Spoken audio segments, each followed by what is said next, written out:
What makes me cringe at training? There's a couple of things.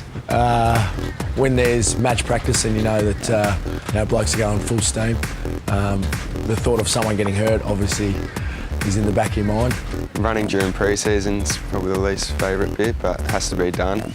I wish you kind of didn't have to warm up. You could just go out there and get straight into it. But yeah, I really enjoyed training this year with the boys. The least favourite would be the early Saturday morning training sessions, I reckon, 6 o'clock. We've been doing a few hill sessions, like really hard running sessions, so probably the least favourite. I'm not the best morning person. Probably the leg weights. I've got skinny little legs, so I struggle a bit in that department, but most of it I enjoy, which is good.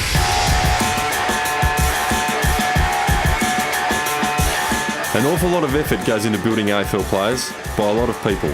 Coaching staff, physical performance staff, medical staff, matchday staff, the list goes on.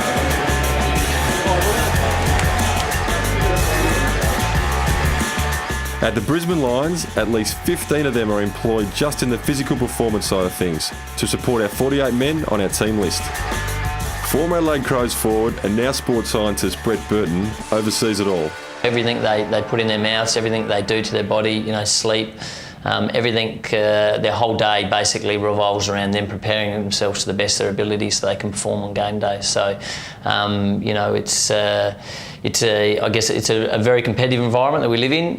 Competitive in terms of internally, because you've got 48 players on the list and only 22 can play each weekend in the seniors team.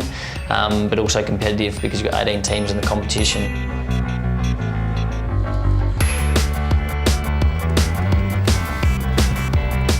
In the case of the young fellas, they've come from just training a couple of times a week. Now they've up to 13 different sessions thrown at them. We generally find that it's usually about 3 or 4 years before guys get the maturity and also start to, understand all that information and put it into their routines, and it just becomes habit. We've got some pretty strong KPIs, if you want to put that in place over the course of the pre-season, that need to be fulfilled for them to be ready. But that dialogue between strength and conditioning and coaching is absolutely crucial to get these players ready to play AFL. Good, nothing wrong with that. The quicker they can learn and the quicker they can maximise their potential, the greater the chance of them having a long career, and they all want to have a long career because it's they love playing the game, and it's also obviously very financially rewarding for them as well. Rehabilitation and Sports Science Coordinator Dan Comerford brings in a boxing coach, Pilates instructor, the best of the best medical specialists. And there's also a whole bunch of technology to help everyone perform at their peak. We've just picked up a special aerial camera mount that we use to dissect training. There are also sunglasses with a camera mounted in them so the analyst can watch the game from a player's point of view. And there's a couple of blokes who focus on the GPS side of things. Every step we take can be monitored and assessed. We also have a system of player wellness diaries that the club had custom made. Energy levels today, feeling pretty good without jumping out of my skin. Probably give that a 4. So the players daily will enter a diary score for us, and then what we do is that we will go to the database. It will send out emails to us with relevant alerts. What we'll also do is we'll tell the diary system what our predicted team is for the up and coming week, and then what that will do is a graph and model for us how that team is progressing, so we can sort of see where the outliers are if one player's sort of dragging the chain a little bit. There's a dietitian on staff to help us with our nutrition and to organise meals for when we travel.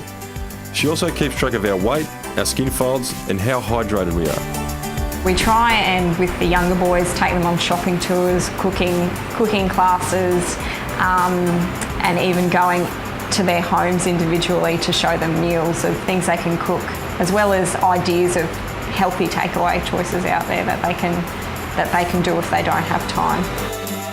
Everyone's completely different, so some boys, the majority will struggle to keep weight on during season, but there are quite a few who also have to watch their portion size and not go too overboard on their intake as well. It's all about keeping our bodies finely tuned, but the support team also pulls out all stops when things go wrong. I look after rehabilitation of players, so I coordinate with our rehab physio once a player gets injured. So coordinating with a medical coordinator, surgery if they require it, and then sort of pretty much just planning out the player from when they start, walking or get out of that, surgical room to when they actually play again. Obviously, AFL's a sport that occurs only in Australia at an elite level, so there's limited research relative to a lot of the other sports. So a lot of what you call on is just your experience. Right, boys, I want you to keep it clean, nice and clean, nothing dirty on the ground. You do your push-ups, you get out of here, all right? Tommy Rockcliffe won our Best and Fairest award in 2011, so he's a pretty fit so-and-so, or so he thinks. He's also a bit of a clown, and on our website you'll see he challenges other players to all sorts of things. Ordinary chest. No chest at all. I'm compared to yours. It's new to the club. Yeah, I'll You probably struggle. been on the website seeing your challenge? No, I haven't, mate, but I've heard all about it. It's internet Very sensation. good segment. Yeah. Righto. I reckon I'll probably win by 7 or 8 push-ups in 30 seconds. So you give me that, that's the start. We're in a highly competitive environment, and whether it's in the gym or in the running results or even in skills and that, they're always at each other and trying to knock each other off. So and that's the part of the environment we live in, but it's an enjoyable environment, and there's plenty of testosterone around, so you always get someone having a crack at another one. 7, 6, 5, 4, 3, 2, 1, stop! 45, mate. 45. So 45 from me. Yep. And 42 for Huddy. But there's no way you got 44. You're from Western Australia. No way you got 44. He didn't get past year 9, mate, so I'm taking Sammy. Official scores, Orcs. The winner here with 45 is Tom Rockcliffe. Thanks. Recount. And they were... Maybe next time you can carry the extra 25 kilos so we're even. Righto. Not that I'm overweight, but I'm just bigger. You fat. The Brisbane Lions do have a life away from the Gabba, and after the break, local boy Daniel Merritt shows some mates what he does for kicks. Then we'll catch up with Big Brownie to see if he's on the mend.